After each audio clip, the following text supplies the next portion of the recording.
What if the biggest wealth transfer in human history is happening right now? For centuries, the rich owned land, then factories, then code. But today, a new kind of wealth is emerging, and it doesn't require billions of dollars to access. It requires understanding one thing: artificial intelligence. The new rich aren't necessarily born wealthy. They're the freelancer who uses AI to do the work of a 10-person team, the student who builds a product overnight that once took a year. AI is leverage, pure, unfair, extraordinary leverage. And leverage, historically, is how wealth is created. Think of it this way.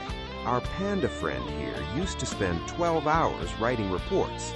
Now, 30 minutes. The other 11 and a half hours, pure compounding value. Two people, same hours, same starting point. One uses AI, one doesn't. In 5 years, their worlds look nothing alike. The new skills aren't coding or finance. They're prompting, thinking, directing AI like a symphony conductor. This is the first time in history that a single person with curiosity and internet access can compete with a corporation.